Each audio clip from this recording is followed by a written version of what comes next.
buenas. Otra vez estoy aquí para tener un momento de meditación, predicación de la palabra de Dios que tanta bendición nos ha traído y crecimiento espiritual al grado tal pues que no nos podemos callar de contar las grandes bendiciones de conocer el verdadero plan del Señor en estos tiempos actuales. Recomiendo que cada uno que usted se sienta bendecido por estas enseñanzas pues reestudie estos temas. Al mismo tiempo también haga partícipe a sus amigos a través del WhatsApp. Hay muchas personas que no conocen estas verdades eternas y somos deudores a ellos. Y yo les hago a usted énfasis que pues tenga la oportunidad de utilizar las comunicaciones, el WhatsApp que le llamamos, porque llegará un momento en que todas estas cosas ya no se van a poder decir, como las decimos ahora libremente, porque vendrán tiempos en que la libertad de culto y expresión va a ser tomada de nosotros y si vamos a hablar, hablaremos lo que nos digan, y eso no nos va a comprometer con el Señor tampoco. Tenemos que hacer la voluntad del Señor y tomar ventaja del tiempo libre que nos da, tomar ventaja de la oportunidad que nos da, porque atesoramos tesoros en el cielo. Y así despreocupadamente asistimos a la voluntad del Señor de predicar el Evangelio a toda criatura, como Él mandó a sus discípulos. Nosotros hoy somos sus apóstoles, sus discípulos, enviados a hacer lo mismo. Y esta verdad que les estaba hablando acerca del templo celestial, el templo terrenal, la vinculación de cielo y tierra, pues muchos pocos la entienden y la saben y la conocen. Y ustedes que están teniendo el privilegio de escucharme a través de estas grabaciones, pues sería bueno que tomaran la oportunidad de atender ese llamado al Señor para que otros sean partícipes de este gran maravilloso plan de salvación.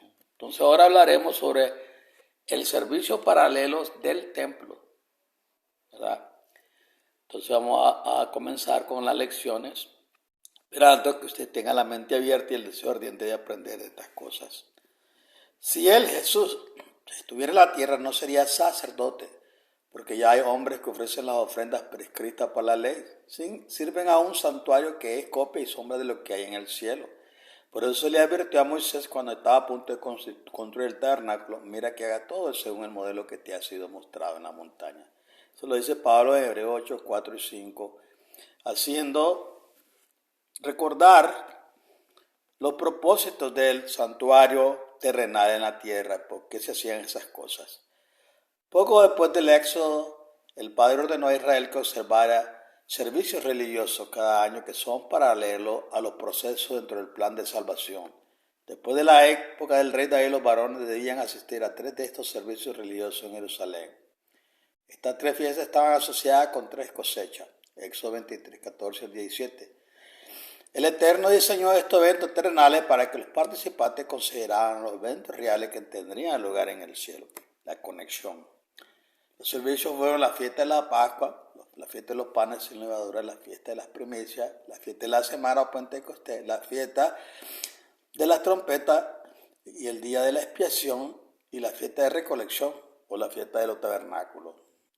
Los primeros servicios se llevaron a cabo en primavera y los 3 últimos en otoño. El momento de estos servicios es muy específico.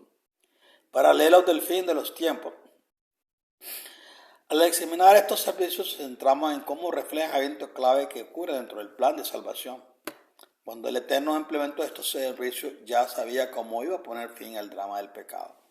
Entonces, la historia de la liberación milagrosa de Israel de la esclavitud en Egipto contiene varios paralelos importantes acerca de la liberación de los santos de la esclavitud del pecado. Piensa sobre esto. El Eterno conoce el fin desde el principio. Él hizo cosas maravillosas hace mucho tiempo que resultan ser asombrosos paralelos con eventos venideros. Con este pensamiento en mente, consideremos la historia de la noche en que el Señor pasó sobre Egipto. El Señor dijo a Moisés: dile a toda la comunidad de Israel que el día 10 de este mes, cada hombre tomará un cordero para su familia, uno para cada familia. Si alguna casa es demasiado pequeña para un cordero entero, debe compartir uno con su vecino más cercano, teniendo en cuenta el número de personas que hay. Determinará la cantidad del cordero necesario según lo que comerá cada uno. Los animales que escoge deberán ser machos de 1 año sin defecto y podrás tomarlo de las ovejas o de las cabras. Cuídalo hasta el día 14 del mes. cuando todo el pueblo de la comunidad de Israel deberá sacrificarlo al atardecer. Luego tomará un poco de sangre y la pondrá en los lados y en la parte superior de los marcos de las puertas de las casas, donde comen los corderos. Esa misma noche comerán la carne asada al fuego con hierbas amargas y pan sin levadura. No comer la carne cruda ni cocida en agua, sino asarla al fuego, cabeza, patas y parte interna. No deje nada hasta la mañana. Y si queda algo por la mañana, lo quemaréis. Así lo comerás, con el manto ceñido al cinturón, la sandalia en los pies y el cayado en la mano. Cómelo a toda prisa, es la Pascua del Señor. Esa misma noche pasaré por Egipto y diré a todos los primogénitos, tanto hombres como de animales, y traeré juicio sobre todos los dioses de Egipto. Yo soy el Señor. La sangre os será por señal en las casas donde estéis, y cuando vea la sangre pasaré de vosotros. Ninguna plaga destructiva os tocará cuando golpea a Egipto. Éxodo 12, versículos 3 al 13. El resto de la historia. Los israelitas hicieron tal como el Señor le ordenó a Moisés y a Aarón. A medianoche el Señor dio a todos los primogénitos de Egipto, desde el primogénito del faraón que estaba sentado en el trono, hasta el primogénito del preso que estaba en el calabozo, y también el primogénito de todo el ganado faraón y todos sus funcionarios y todos los egipcios se levantaron durante la noche, y hubo grandes lamentos en Egipto, porque no había casa sin un muerto. Durante la noche el faraón llamó a Moisés y a Aarón y les dijo: levántate, dejad a mi pueblo, a vosotros y a los israelitas, id a adorar al Señor como lo habéis pedido. Toma tus ovejas y tus vacas como has dicho, y vete, y también bendíceme. Los egipcios instaron al pueblo a darse prisa y abandonaron el país, porque de lo contrario dijeron: todos nos moriremos. Éxodo 12, 28 al 33. La Pascua descrita en Éxodo 12 ocurrió allí con una fiesta de 1437 a.C. Durante siglos los judíos han observado la fiesta de la Pascua para conmemorar su liberación de Egipto. Sin embargo, la fiesta de la Pascua es más exclusiva que eso. Es un paralelo de lo que Dios planea hacer al final de los tiempos. Considere estos 7 paralelos. Primera Pascua, el pueblo de Dios fue milagrosamente liberado de la esclavitud. Paralelo de los últimos tiempos, el pueblo de Dios será sellado y luego físicamente liberado de la esclavitud de la mortalidad. 2. Primera Pascua, a todos en Egipto se les notificó que el primogénito, hombre y bestia, habían sido puestos bajo maldición de muerte. Este anuncio produjo 2 grupos de personas, creyentes e incrédulos. Los creyentes ponen sangre en los postes de sus puertas. Se notificará a los habitantes del mundo que están bajo la maldición de la muerte. Habrá 2 grupos de personas, creyentes e incrédulos. Los creyentes aceptan la expiación de Cristo y obedecerán el mensaje que proclamarán los 144,000 profetas del Señor. La tercera, primera Pascua, Dios guardó su pacto con Abraham y llevó a los descendientes de Abraham a la tierra prometida. El tiempo final, Jesús cumplirá su promesa y regresará a la tierra en el momento señalado. Llevará a los santos de la tierra prometida, a la tierra prometida, es decir, la tierra hecha nueva. La cuarta, primera Pascua, hubo una prueba de reposo sabático en Egipto y persecución antes del Éxodo. Tiempos finales, habrá prueba de reposo sabático y persecución para los habitantes de la tierra antes del gran éxodo de los santos en la segunda venida. Quinta, primera Pascua, el Eterno pasó por alto cada casa de Egipto y revisó los postes de las puertas de cada casa para ver quién creía su palabra. Eventos finales, Dios pasará por alto a cada ser humano y salvará a cada persona que cree en su palabra. 6. Primera Pascua, Dios envió 10 plagas sobre un Egipto desafiante. El tiempo final, Dios enviará 14 plagas sobre una tierra desafiante durante la gran tribulación. Las 7 primeras plagas llamadas 7 trompetas y las 7 últimas plagas llamadas las 7 copas de su ira. 7. Primera Pascua, Dios destruyó a Faraón y su ejército con agua. Eventos finales, Dios destruirá al anticristo y su ejército con fuego. La Pascua es un paralelo del juicio de Dios sobre el hombre en los últimos tiempos. El juicio de la humanidad es un tema de suma importancia y, sin embargo, pocas personas saben algo al respecto. La Biblia dice: porque es necesario que todos nosotros comparezcamos ante el tribunal de Cristo para que cada uno reciba según lo que haya hecho mientras estaba en el cuerpo, sea bueno o sea malo. Según Corintios 5:10. Pero ahora, simplemente recuerde que la observancia de la fiesta de la Pascua era mucho más significativa que simplemente celebrar un escape del faraón en Egipto. Dios no solo ve el pasado, sino que también sabe hacia dónde va y quiere que sus hijos conozcan su palabra, el futuro. La fiesta de los panes sin levadura. Celebrar la fiesta de los panes sin levadura porque fue en este mismo día que saqué vuestras divisiones de Egipto. Celebra este día como una ordenanza duradera para las generaciones venideras. En el primer mes comeréis pan sin levadura. Desde la tarde del día 14 hasta la tarde del día 21. Durante 7 días no se encontrará levadura en vuestras casas. Y cualquiera que coma algo que contenga levadura, sea extranjero o natural, será excluido de la comunidad de Israel. No comas nada elaborado con levadura. Donde quiera que vivas comerás pan sin levadura. Éxodo 12, versículos 17 al 20. La observancia de la Pascua y la fiesta de los panes sin levadura están inseparablemente unidos. La Pascua se celebraba el día del primer mes y ese mismo día comenzaba la fiesta de los panes sin levadura. El término fiesta puede ser engañoso, ya que Dios exigió que Israel registrara su hogar en busca de levadura y luego se deshiciera de ella. Durante 7 días debían comer pan sin levadura. Los hebreos entendían que la levadura produce fermentación. En consecuencia, un poco de levadura infectará la masa. 1 Corintios 5, versículos 6 al 8. En cambio, el pan sin levadura no tiene levadura. El Eterno alineó la fiesta de la Pascua con la fiesta de los panes sin levadura porque quería que Israel viera la conexión entre la liberación y la pureza del corazón. La bondad y la gracia de Dios no disminuyen su excelencia de un corazón puro. Apocalipsis 21, 27, 22, 15. Es por eso que los pecadores necesitan tanto el sellamiento. Los hebreos debían registrar minuciosamente su hogar en busca de levadura y eliminar cualquier rastro de ella antes de que comenzara la Pascua. La fiesta de los panes sin levadura era para recordarles que debían estar constantemente en guardia contra la levadura del pecado en sus hogares y en sus vidas. Todos debemos protegernos de la levadura del pecado, especialmente mientras esperamos el paso final y la aparición de nuestro Señor.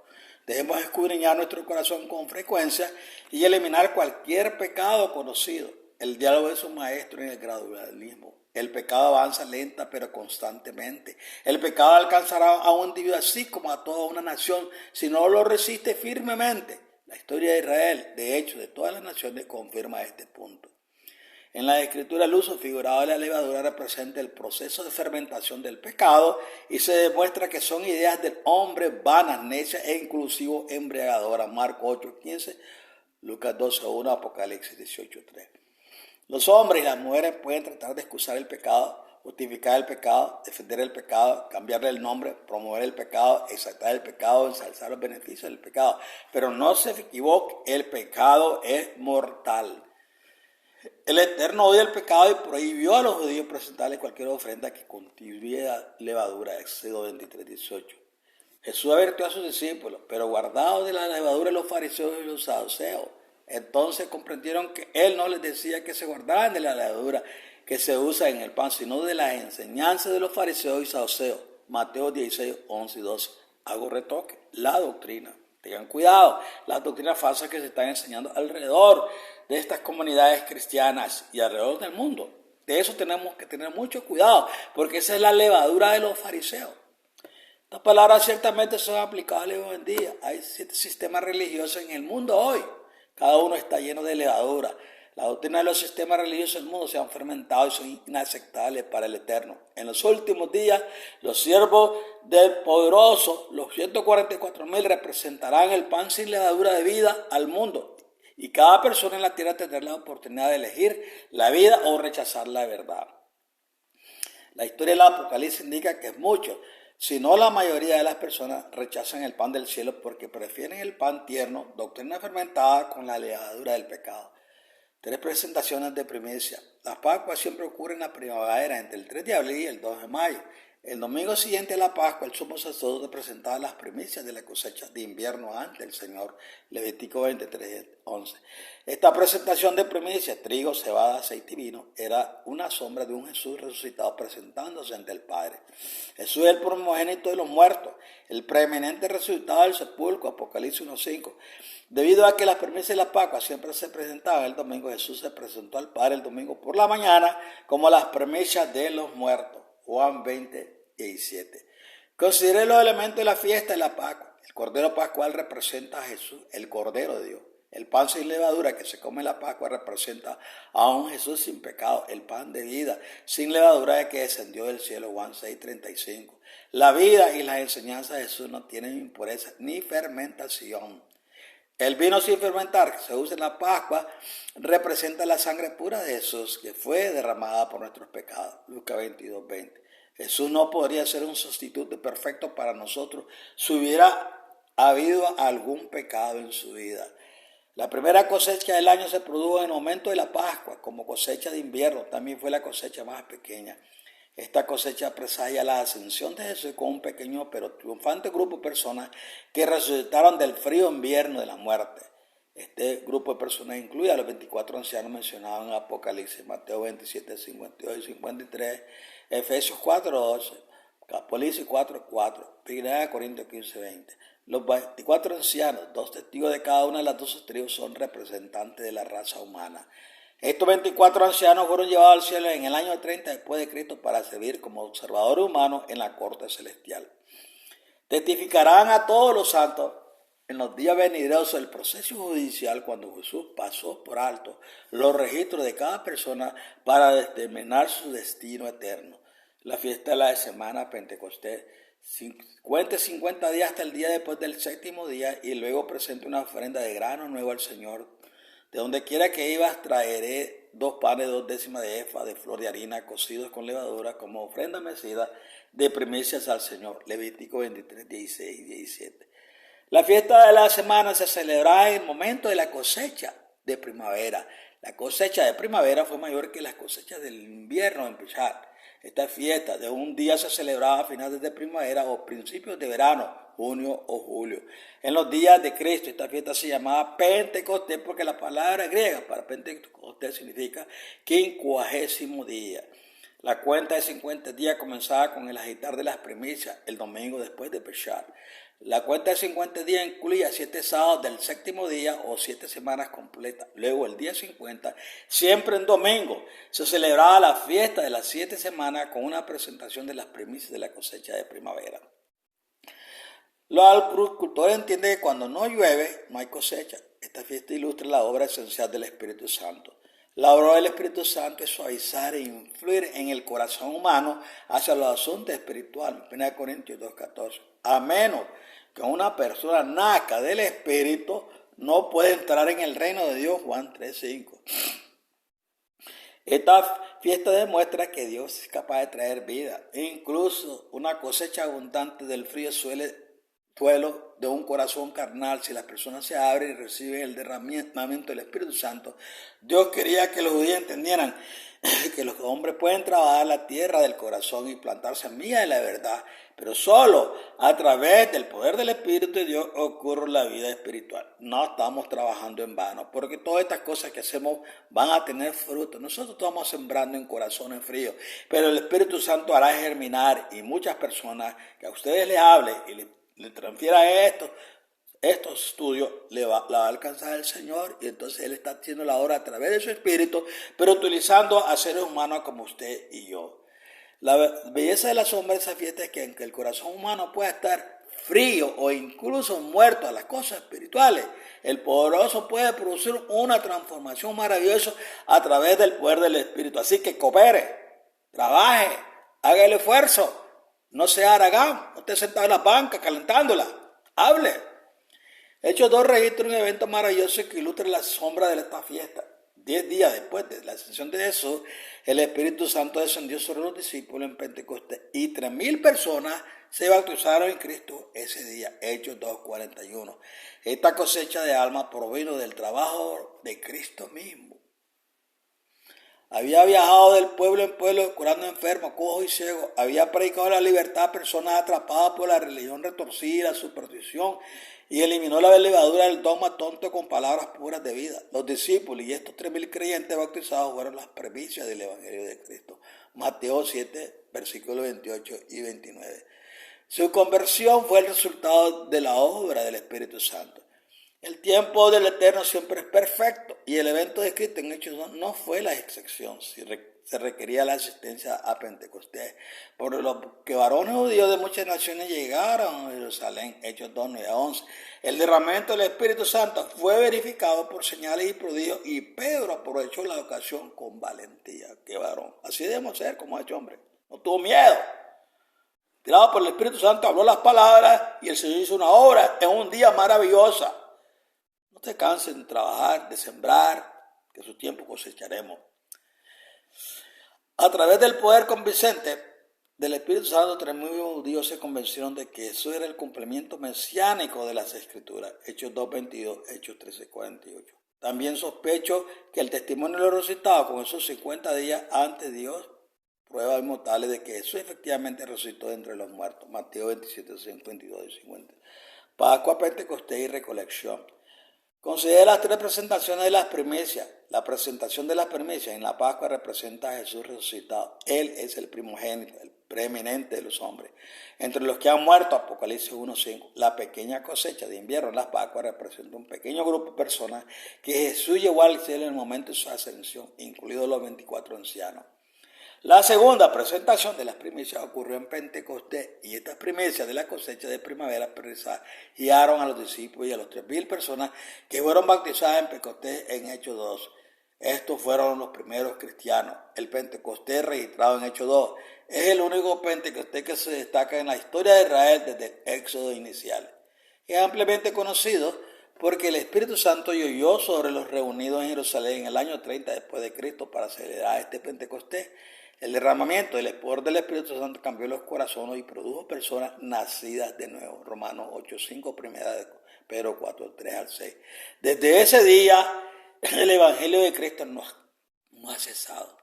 El Evangelio continúa difundiéndose por todo el mundo, Colosenses 1.6, y las reverberaciones de ese Pentecostés continúan. El Evangelio del Reino todavía está vivo y la lluvia temprana del Espíritu Santo todavía está produciendo una cosecha.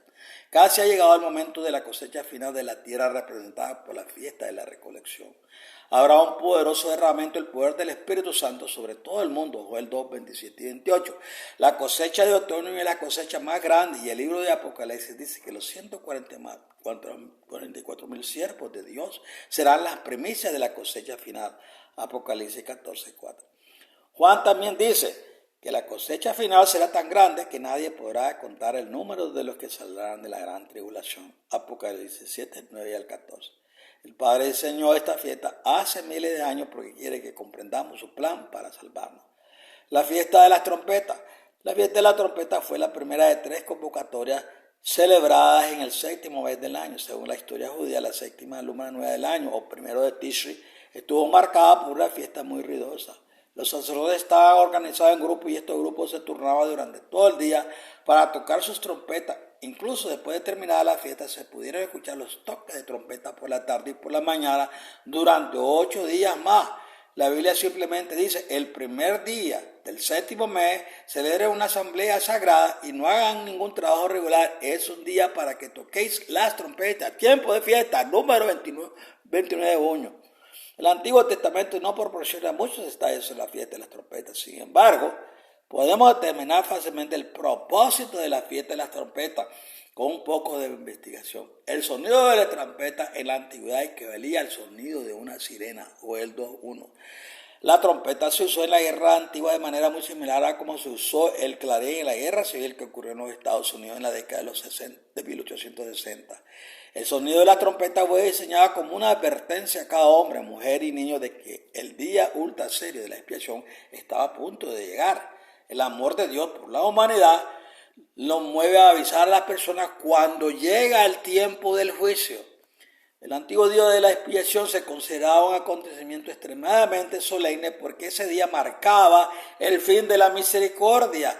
El Padre exigió que todos los pecados conocidos fueran transferidos al santuario antes de la puesta del sol. El 10º día del 7º mes, Levítico 16, del versículo 23 al 27 y del 27 al 32. Recuerde, en el antiguo Israel un nuevo día comenzaba al anochecer, por lo que a la tarde del 10º día le seguía la mañana del 10º día. Para mostrar a los hijos de Israel cuán seria era la cerca del fin de la misericordia, el Padre le dijo a Moisés que si algún hogar era declarado culpable de pecado no confesado en el día de la expiación, ese hogar debía ser excluido del campamento. En otras palabras, la herencia de cada familia judía estaba en juego en el día de la expiación. Entonces, la fiesta de las trompetas sirvió como un anuncio impresionante de que algo muy serio estaba por suceder. Según la literatura judía, los sacerdotes advirtieron a Israel sobre la proximidad del día de expiación durante 9 días, mientras tocaban sus trompetas por toda la nación. Aunque no se permitía trabajar en el día de la expiación, era diferente a las otras fiestas anuales porque era verdaderamente un día de ayuno y súplica. La fiesta de la trompeta notificó a la nación de Israel que solo quedaban unos pocos días para asegurarse de que todos estuvieran completamente reconciliados entre sí y con Dios. Los primeros 9 días de Tishrei se dedicaron al examen de conciencia y a la reflexión. Cada persona dentro de la casa debía asegurarse de que sus pecados hubieran sido transferidos al altar del holocausto. Según los rabinos judíos, la frase "prepárate para encontrarte con tu Dios, oh Israel", se pronunciaba a menudo durante los primeros 9 días del séptimo mes. El encuentro con el Eterno no fue un asunto casual. Los hebreos entendieron que el desagrado del Eterno podía despertarse y el fuego del Eterno podía consumir a miles en cuestión de segundos. Número 16, Salmo 78, 21. Sin embargo, también sabían que el Padre era un Padre de amor, que no quiere que una sola persona sea destruida. Deuteronomio 7:9, Isaías 55:6, 7, Mateo 18:14. El paralelo de la trompeta de los últimos tiempos. El paralelo entre la fiesta de las trompetas y las 7 trompetas descritas en el Apocalipsis es obvio e importante. El sonido de las trompetas en la fiesta de las trompetas es una sombra del sonido de las 7 trompetas en el cielo durante la gran tribulación. Considere este paralelo por un momento. En el antiguo Israel, el Padre puso fin a la oferta de salvación al atardecer del día 10 del séptimo mes, el día de expiación. En nuestro tiempo, el Eterno pondrá fin a la oferta de salvación cuando suene la séptima trompeta. Apocalipsis 17, versículo 11, capítulo 11, 15 al 19. El amor de Dios por la humanidad los mueve a avisar a las personas cuando llega el tiempo del juicio. En consecuencia, cuando las 7 trompetas comiencen a sonar en el cielo, habrá eventos correspondientes en la tierra. Recuerden la ley de vinculación del cielo y la tierra. A medida que los juicios de las trompetas caigan sobre la tierra, los 144,000 siervos del Señor proclamarán al mundo: temed a Dios y dale gloria, porque la hora de su juicio ha llegado. Adorad al que hizo los cielos, la tierra, el mar y los manantiales de agua. Apocalipsis 14:7. Cuando suene la séptima trompeta, la generosa oferta de salvación del Padre a la humanidad habrá terminado. Todos habrán tomado una decisión a favor o en contra del Evangelio cuando suene la séptima trompeta. Todo aquel que se niega a aceptar la generosa oferta de salvación y la expiación perfecta que se ofrece mediante la fe en Cristo será cortado de la vida eterna. Las 7 trompetas del Apocalipsis están vinculadas con 7 juicios terribles que caerán sobre la tierra. Estos juicios causan la gran tribulación. La Biblia predice 4 terremotos globales, lluvias meteóricas de granizo ardiente que quemará grandes porciones de la tierra, 2 impactos de asteroides, una gran oscuridad que cubrirá 1/3 de la tierra, causada quizás por una gran cantidad de erupciones volcánicas y más. Jesús dijo: porque habrá entonces una gran angustia sin igual desde el principio del mundo hasta ahora y nunca más será igualada. Si esos días no se hubieran acortado, nadie sobreviviría, pero por el bien de los elegidos, esos días se acortarán. Mateo 24, 21 y 22. Acontecimientos terribles y sufrimientos abrumadores harán que todos consideren o reconsideren la reconciliación con sus vecinos y con el Eterno. Las personas que aman al Eterno y su verdad se arrepentirán de sus malas acciones, aceptarán los términos y condiciones para la salvación que proclamarán los 144,000 profetas del Señor. El séptimo día, sábado, se convertirá, como los días inmediatamente anteriores al Éxodo, en una gran prueba de fe. Las personas con corazones como los de Faraón se pondrán al lado de la rebelión contra Dios. La mayoría de los cristianos creo que van a caer en esa trampa. Aunque la misericordia de Dios es grande y su salvación es gratuita, su paciencia con la rebelión y los pecadores tienen un límite. La voluntad de Dios de perdonar a los pecadores está más allá de toda comprensión. Sin embargo, su paciencia con los pecadores no dura para siempre. Génesis 6, 5 al 7, Romanos 2, 5 al 8, Apocalipsis 14, 9 al 10 y Apocalipsis 18, 4 al 5. Esos son versículos que puedes escudriñar para darse cuenta de lo que estamos hablando. Aquellos que aman al Señor Llegarán a ver que su santa ley declara santo el séptimo día de la semana y se someterán obedientemente a los requisitos del Todopoderoso. Así como defender el sábado del Eterno fue visto como un acto de rebelión contra la autoridad de Faraón, de la misma manera los santos serán probados. Todo lo que pase en la prueba de la fe serán sellados y liberados de la destrucción del pecado. El Eterno ha prometido hacer esto. La duración de las 7 trompetas y el tiempo destinado para sellar a los santos será de 1260 días. Los 144,000 profetas del Señor son sellados el primer día, Apocalipsis 7, 1-4, y otros serán sellados a medida que pase el tiempo, Apocalipsis 10 y 7. El día de la expiación, reconciliación. El día de la expiación ocurrió el 10 del séptimo mes. Este servicio fue el más solemne de los 6 servicios anuales.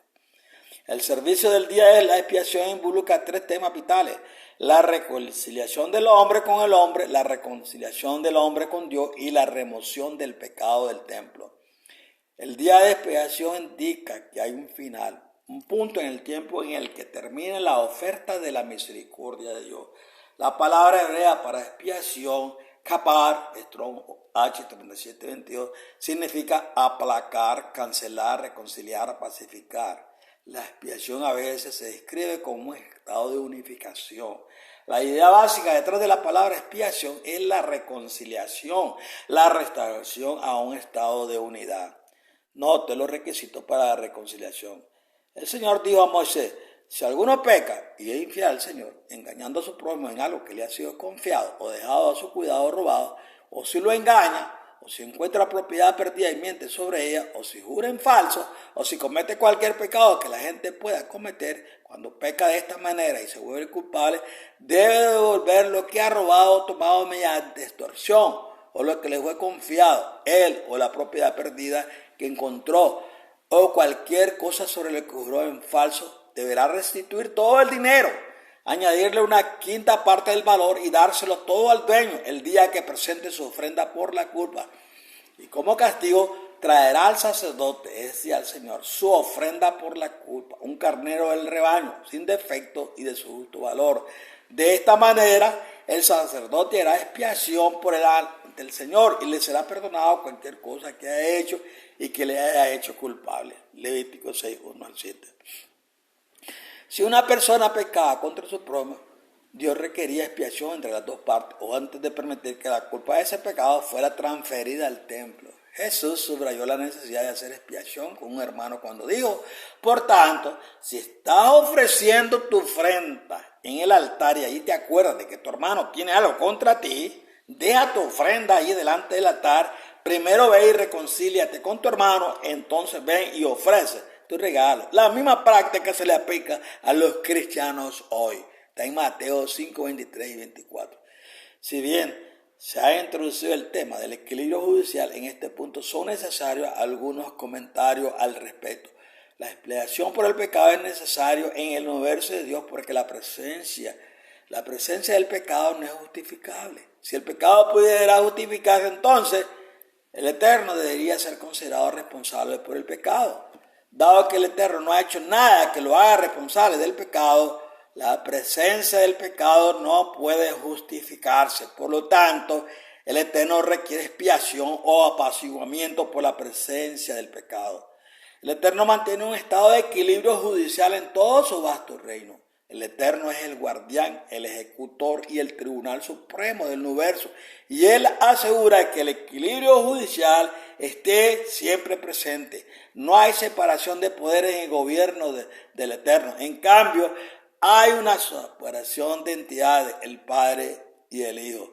Estos están unidos en propósito, plan y acción. Juntos defienden y honran un Estado de derecho basado en el equilibrio judicial. El equilibrio judicial se define como el equilibrio perfecto entre las exigencias de la ley del Eterno y su oferta de gracia. Recuerde que el arca de la alianza representa el equilibrio entre la justicia y la misericordia. El equilibrio judicial no disminuye las exigencias de la ley del Eterno, ni eleva las disposiciones de la gracia por encima de las exigencias de la ley. El lado de la justicia, del equilibrio judicial, se ilustra con ojo por ojo, diente por diente, hematoma por hematoma y, sobre todo, vida por vida. Éxodo 21. La regla de oro expresada desde la perspectiva de la justicia es esta: se te hará como a los demás. Eclesiastés 12:14, Mateo 7:12. El otro lado del equilibrio judicial se llama misericordia. La misericordia se extiende a través de un proceso llamado reconciliación o expiación. El primer paso hacia la expiación por las malas acciones es la restitución. El Eterno requiere que los seres humanos hagan restitución por cualquier pecado cometido contra otro. Mateo 5, 23 y 24. Y también requiere que aceptemos expiación por cualquier pecado cometido contra nosotros. Este requisito se resume en la oración del Señor: perdona nuestras deudas, como también nosotros perdonamos a nuestros deudores. Mateo 6:12. Notamos anteriormente en Levítico 6 que el Eterno requiere 2 expiaciones por el pecado cometido contra nuestro prójimo. Primero, el Eterno espera que hagamos expiación voluntariamente con nuestro prójimo ofreciendo una restitución adecuada. Luego, el Eterno requiere expiación en el altar del holocausto, ofreciendo un sacrificio aceptable en lo que concernía al pecador. Este era el fin del asunto. Aún así, se había cometido un mal, y aunque se había hecho expiación, la culpa del pecado permaneció sobre los cuernos del altar. Esta culpa fue retirada del templo en el día de la expiación y puesta sobre la cabeza de un chivo expiatorio. Bueno, hemos finalizado este primer tema. Como les digo anteriormente, no me gusta extenderme mucho. Lo he dejado por 2 partes. La segunda parte, pues pronto la vamos a grabar para que ustedes también estudien este maravilloso mensaje acerca de los dos, la relación que existe entre cielo y tierra. El santuario celestial, lo que ofrecía en el santuario terrenal, es lo que ahora, por medio del Cordero de Dios, quitó el pecado del mundo.